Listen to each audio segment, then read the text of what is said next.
Snow fell the way it only does on Christmas night. Soft, steady, almost reverent, it coated the empty streets in white silence, muffling the world, as if someone had laid a hand over the city's mouth and asked it to be still. Walter Finch pulled his threadbare coat tighter around his thin frame as he shuffled along the sidewalk. At 73, his joints protested every step. But stopping was worse.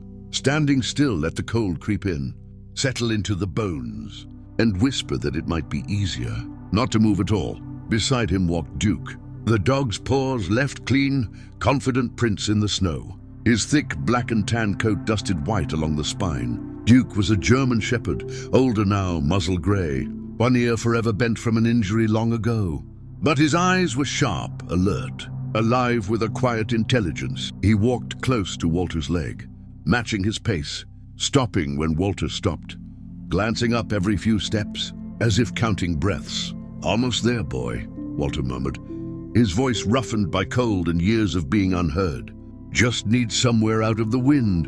They'd been on the streets together for 6 winters. Walter couldn't remember exactly when Duke had become his, only that one day, a hungry dog with haunted eyes had followed him behind a soup kitchen, and neither of them had ever really left the other since. They survived by routine, a church basement on Tuesdays, the library on Wednesdays, until someone complained, an old alley behind a closed hardware store. When the weather turned truly cruel, tonight that alley was their destination. As they turned the corner, Duke stopped, not slowed, not hesitated, stopped. His body stiffened, head low, ears forward. A low sound rumbled in his chest, not a growl of threat, but something deeper. Recognition, maybe. "Alarm!" "What is it?" Walter whispered, his heart quickening. Duke pulled gently on the frayed leash, guiding Walter toward the mouth of the alley. Snow had drifted high against the brick walls, narrowing the space into a corridor of shadow and ice. A broken street lamp flickered weakly overhead. Then Walter saw it. A shape on the ground, too still, too wrong. Walter's breath caught painfully in his chest. He took a step closer, then another, every instinct screaming at him to turn away. People like him weren't meant to get involved. Invisible men survived by staying invisible. But Duke pulled again, more urgently now. The shape was a man, a uniformed man. The dark blue fabric was torn, stained almost black with blood. One arm lay bent at an unnatural angle. Snow clung to his hair, melting against skin that had already gone dangerously pale. "Oh, Lord," Walter breathed. The man's chest rose, barely, alive. Walter dropped to his knees, the cold biting through his trousers as if they were paper. His hands trembled as he hovered them uselessly over the stranger, afraid to touch, afraid not to. The badge on the man's chest caught the light. "Police." "Help," the man rasped, the word more breath than sound. Walter swallowed hard. He hadn't spoken to a police officer in years. The last time, he'd been told to move along, to stop sleeping where he didn't belong, to disappear quietly. But this man wasn't an authority now. He was just broken, bleeding. "Human, I'm here," Walter said, surprised by the steadiness of his own voice. "You're not alone." Duke lay down immediately beside the officer, pressing his solid warmth against the man's side. The dog's head rested near the officer's chest, ears flicking, eyes never leaving his face. Each shallow breath seemed to pass through Duke as well, as if the dog were willing air into the man's lungs. By sheer loyalty. Walter fumbled for his old phone. The screen cracked, the battery unreliable, but by some miracle it still had a charge. His fingers shook as he dialed. The call connected. "Emergency services," a calm voice answered. "What's your location?" Walter gave it, stumbling over street names he barely remembered. His voice broke when he tried to explain what he'd found. "Help is on the way," the dispatcher said. "Stay with him. Keep him warm if you can." Warm. Walter laughed weakly. He had nothing but an extra scarf and his own body heat. He took off the scarf anyway, gently pressing it against the officer's bleeding temple. Duke shifted closer, curling around the man like a living shield. Sirens came faintly at first, then louder, slicing through the silence like hope itself. But the officer's breathing grew shallower. "Stay with us," Walter whispered, brushing snow from the man's face. "It's Christmas. You don't get to leave on Christmas." The officer's eyes fluttered open. He tried to smile and failed. "Dog," he murmured. "Good dog." Duke licked his hand once, solemn and gentle. When the ambulances arrived, the alley filled with light and sound. Voices shouting, boots crunching snow, radios crackling. Paramedics moved quickly, expertly, lifting the officer onto a stretcher, wrapping him in blankets. One of them glanced at Walter. "You found him?" Walter nodded. "You saved his life," the paramedic said simply. Walter didn't know how to respond. He just held Duke's collar, grounding himself in the familiar weight of fur and warmth. As the ambulance doors closed, a police sergeant lingered behind. He studied Walter for a long moment, eyes sharp but not unkind. "What's your name, sir?" "Walter Finch." "And the dog?" "Duke!" The sergeant nodded slowly. "You did a good thing tonight." Walter shrugged. "My dog did." The sergeant's gaze softened. Sometimes that's how miracles start. Snow continued to fall as the vehicles drove away, leaving the alley empty again. But something had shifted. Walter felt it deep in his chest.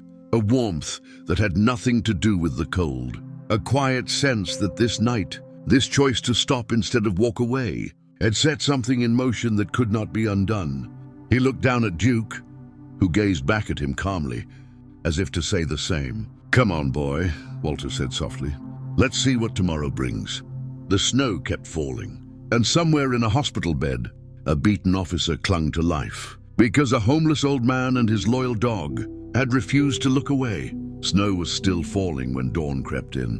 Pale and hesitant, as if unsure whether it was welcome, Walter woke on a church basement floor, the familiar ache in his back reminding him where he was before his eyes even opened. Duke lay pressed against his side, one paw draped over Walter's leg, chest rising in slow, steady rhythm. For a moment, Walter wondered if the alley, the blood, the officer, it had all been a dream brought on by cold and hunger. Then Duke lifted his head, ears pricked. Footsteps. A man stood near the entrance, brushing snow from his coat. He looked out of place among the worn faces and threadbare blankets. Clean boots, trimmed beard, eyes alert but uncertain. He scanned the room, then approached Walter. "Mr. Finch?" Walter pushed himself upright, heart tightening. "That's me. I'm Sergeant Thomas Hale, City Police." He paused, then added, "May I sit?" Walter nodded slowly. Duke didn't move, but his eyes followed every motion. "The officer you found last night," Hale said quietly. "His name is Daniel Mercer. He's alive, in surgery but stable." Walter let out a breath he hadn't realized he was holding. His shoulders sagged, relief flooding him so hard it made his eyes sting. "Thank God," he whispered. Hale glanced at Duke. Hospital staff said the dog wouldn't leave his side until they sedated him. They had to promise they'd take care of the officer before he'd let go. Walter smiled faintly. Duke knows when someone's hurting. Hale's expression shifted, something heavy beneath the professionalism. Mercer was attacked investigating an internal matter, off the books. Someone wanted him silenced. Walter stiffened. "Internal?" Hale nodded. "Corruption. A small ring, but dangerous. Mercer got too close. So they left him to die," Walter said. The words bitter. "Yes," Hale replied. "And if not for you..." He trailed off.